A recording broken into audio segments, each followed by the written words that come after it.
আসসালামু আলাইকুম বন্ধুসকল। তিনিচুকীয়াত কেইটামান কাপুৰুষৰ দলে এটা মাদ্ৰাছাৰ ইমামৰ ওপৰত বহুত বেয়াকৈ হামলা কৰিছে। যিখন মাদ্ৰাছা এজন নিজৰ ভূমিত তৈয়াৰ কৰি মছজিদৰ ইমামে সেই গাঁওখনৰ ল'ৰা ছোৱালীক পঢ়াই আছে।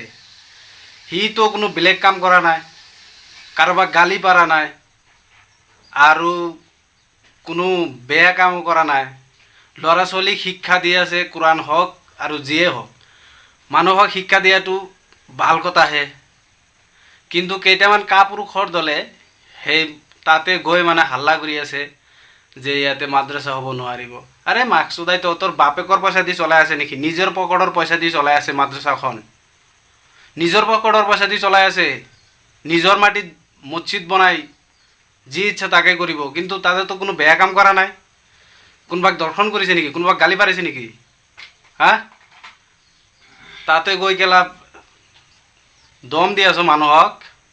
তহঁতক কোনে পাৰ্মিশ্যন দিলে? তহঁতক তোৰ ক'ৰ পুলিচ হয় তহঁতে যে তহঁতক মানুহে গৈ কমপ্লেইন কৰে? কোন হয় তহঁত? ইমান পাৱাৰ কোনে দি থাকে? ক'ত পা তহঁতে এটা মাদ্ৰাছা বন্ধ কৰিব যাবলৈ? কেলা কাণ ফটাব দিব লাগে, কাণ পঠাই দিব লাগে। কাণৰ তলত যেতিয়া পৰিব নহয় মোক তেতিয়াহে গম পাবি। মুছলমান চালে তাতে গৈ গাদ্দাৰি কৰিব আহ, কেলা গাদ্দাৰি কৰিব আহা। য'তে ত'তে মুছলমানক সি হাৰাশাস্তি কৰি থাকে। যি খালি মুছলমান চালে তাতে গৈ তহঁতৰ গাদ্দাৰি আহি যায়, তহঁতৰ দম বাঢ়ি যায়। মুছলমান চালে বাংলাদেশী মনত পৰি যায় নেকি?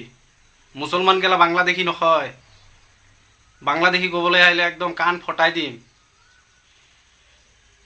ধন্যবাদ। এওঁৰ নেতৃত্বত লগতে নুৰুল আমিন, আমাৰ এই অঞ্চলৰ এজন বিখ্যাত ঠিকাদাৰ, আপোনালোকে হয়তো ৰাইজে চিনি পাব, আমাৰ তিনিচুকীয়াবাসী ৰাইজে চিনি পাব। তেখেতৰ নেতৃত্বত এখন মাদ্ৰাছা ইয়াত গঢ় লৈ উঠিছে। হয়, এই নুৰুল আমিন যিজন ঠিকাদাৰ, তেখেতৰ এই মাটিত তেখেতৰ টকা পইচাৰ বলত এই অসম আমাৰ খিলঞ্জীয়া মানুহৰ পৰা মাটি বাৰী কিনি অবৈধভাৱে মাটি বাৰী, তেওঁ অবৈধ নহ'ব পাৰে, যেতিয়া আমাৰ হিন্দু মুছলমান খোলা আছিলে মাটি কিনিব পাৰে, তেনেকুৱা দিনতে তেওঁলোকে মাটি বাৰী কিনি ৰাখিছিলে এইবিলাক। আৰু এইবিলাক মাটি বাৰী কিনি হিন্দু মানুহে মাতি আছিলে। এইবিলাক মাটি বাৰী কিনি তেওঁ আজি ইয়াত মাদ্ৰাছা খুলিছে।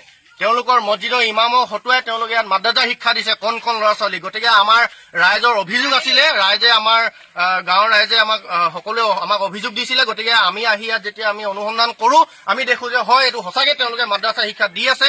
আমি তেওঁলোকৰ ইমাম চাহাবকো আমি সোধ-পোছ কৰো। গতিকে ইমাম চাহাবেও এইটো তেওঁ নিজ মুখে হৈ কাঢ়িছে যে এইটো মাদ্ৰাছা হয়।